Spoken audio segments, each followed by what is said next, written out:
Where was it you used to work? The Shoreham Hotel. So Mark is the only person to work the lounge at the Shoreham Hotel for years who was not a hooker. You should know, Bob.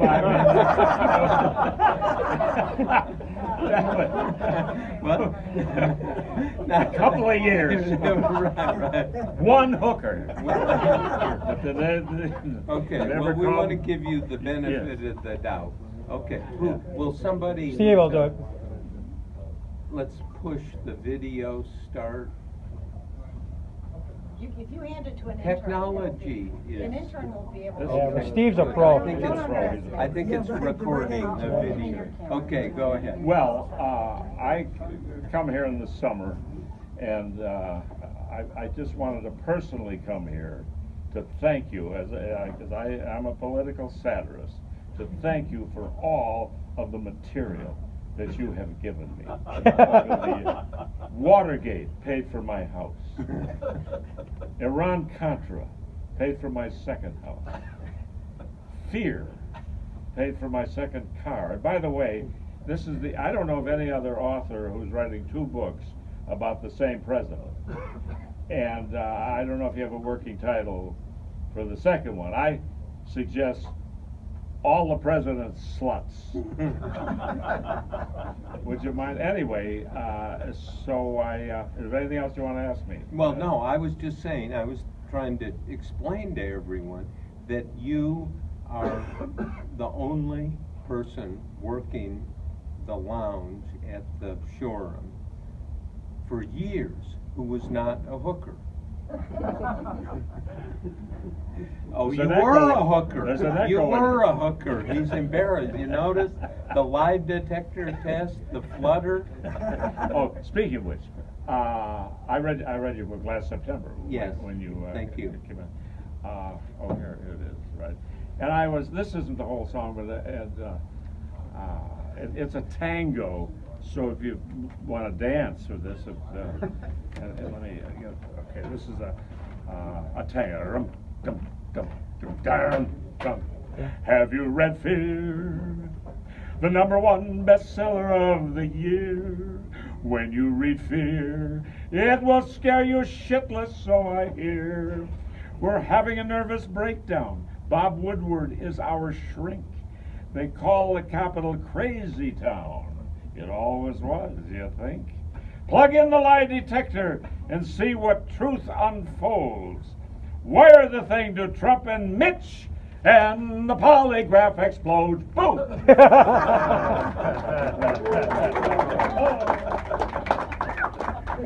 You want to do the hooker line again?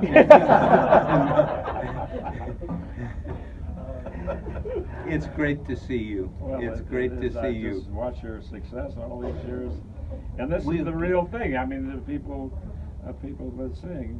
We have Steve Morrison here, who produced the history of comedy on CNN, and also he did a documentary on Watergate.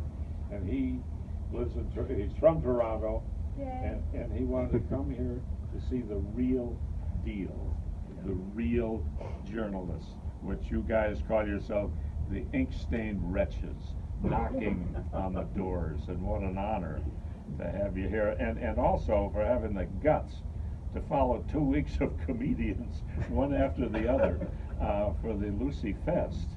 And you did a great job, and there's no question about it that the material in your books, for me, Yes, has I been know. comedy gold. Yeah. So there's a tie. Well, that's nice. You would think, if you really mean that, you would give me a cut. Yeah. Were you charging for those books? You're from Washington. You should know better than that. Cut. Oh, sorry. Okay. No. What's so interesting, the pattern of lies. Yeah. Now, if you think about what happened in Watergate when Nixon resigned, the night before he resigned, Henry Kissinger and Nixon got out on the carpet because Nixon said, "We need to pray, Henry." And Nixon went bananas and started pounding the carpet and so forth. And then, so that came out in the book, The Final Days, Yeah. that Bernstein and I did.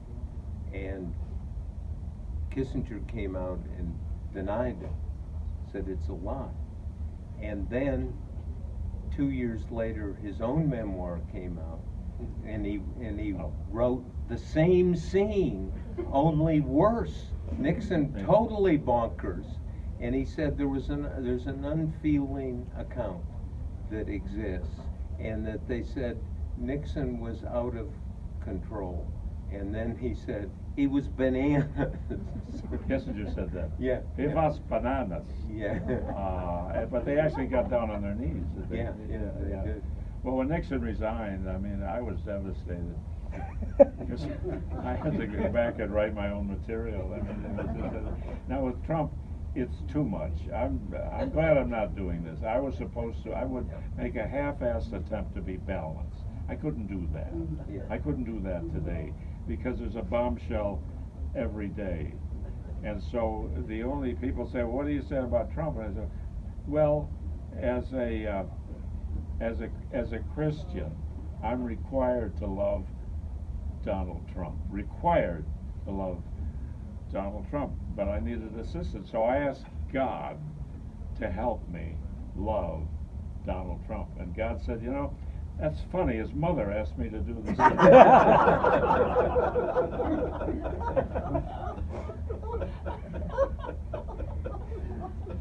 Well, now you know Senator Alan Simpson.